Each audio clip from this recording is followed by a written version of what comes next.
This is a review for Fatima on WR1 practice essay. First of all, I think you did a good job of formatting. Looks like you have the right font size and everything. Make sure you change names. First, names have to have a capital letter. Delete this part. This was for the practice, and it's not supposed to be here. And be a little bit more clear in your title. Like, car accidents is the topic, but like, what are you saying about car accidents? Causes, effects, or be something creative. Okay, so when it gets to the intro, no questions. I don't like that. This is academic. This is college now. I think you can do better than this. I like it how you started here. I think that's a better place to start. After that, I think you need to make your thesis more clear. That's really important. What you wrote here is just, or I think this is your thesis. So this is fine, but you need to connect this to your intro. The space here needs to go away. Okay. So yeah, that thesis is fine. Make sure every first paragraph is tabbed over, and in your body paragraph, you're talking about holding on to the phones as a cause of car accidents, and then you're going on to the different ways that people hold on to their phones in your paper. But then here in this sentence here, you're talking about you're being informal, saying like, "Are you serious? This is really serious. Why are you doing this?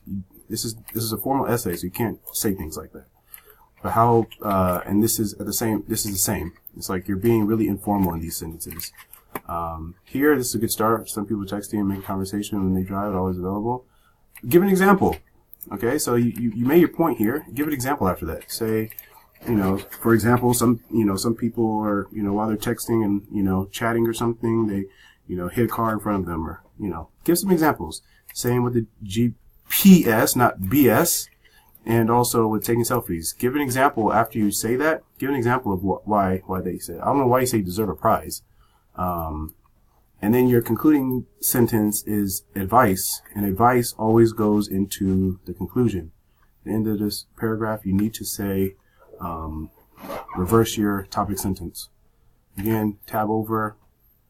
I like your point here in the second paragraph, driving too close, but you need to give some examples and clearly show how driving too close causes accidents. You need to make sure that is clear. Down here in the conclusion paragraph, same thing. You really, really have to reverse your thesis so that you can get your marks here. If you don't, you're not going to pass this essay. And the advice is really weak. Try to come up with something more creative, more related. Like, what can the government do to make people stop carrying their cell phones or using their cell phones while driving? Or maybe what could cell phones do to make people not use their cell phones while driving? Or what could the government do to make people stop driving so close behind the car in front of them? Give some creative ideas or solutions in your conclusion. All right, make those changes and upload it into week 4 practice essay.